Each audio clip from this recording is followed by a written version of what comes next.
Hello guys, assalamu alaikum wa rahmatullahi ta'ala barakatuhu. So insha Allah zai maka video akan yadda zaka mai da Play Store ɗinka dark mode, ma'ana bakar kala ce da ba zai takura maka ba ga masu matsalar ido ko cutar maka da ido. So kafin mu nuna maka mu shiga alun gobe muna roƙon ka danna mana subscribing akan channel ɗin mai suna Ishak Tech domin samun sababbin bidiyoyin mu da zarar mun saki. Mun gode. Assalamu alaikum wa rahmatullahi ta'ala wa barakatuh. Kamar yadda muka ce za mu maka bidiyo akan yadda za ka mayar da Play Store ɗin ke zama baki, ma'ana idan ba ka so haske sosai yadda za ka mayar da Play Store ɗin ke dawo baki. To da farko abin da za ka fara yi za ka danna akan Play Store ɗin naka ga namu nan a nan, to sai mu danna akan.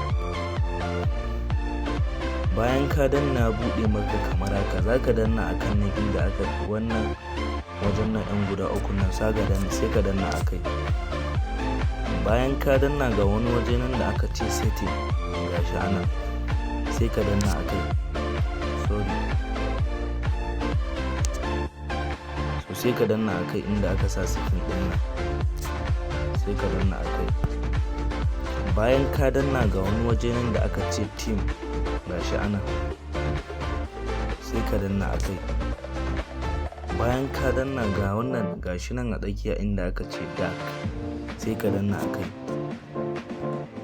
Bayan ka danna kamar yadda kuke gani ga Play Store din ya koma baki, za mu iya amfani da shi ba tare da hasken sikirin ya cika mana fuska ba, ko kuma idan kana da matsala a ido ba tare da ya cutar da kai ba, so sai kai amfani da shi a haka. To yan uwa, idan wannan bidiyon ya burge ka, muna roƙon ka danna mana like, sannan wannan shine farkon zuwan ka channel ɗinmu, muna roƙon ka danna mana subscribing akan channel ɗin mai suna Ishak Tech domin samun sababbin bidiyoyin mu da zarar mun saki. Mun gode.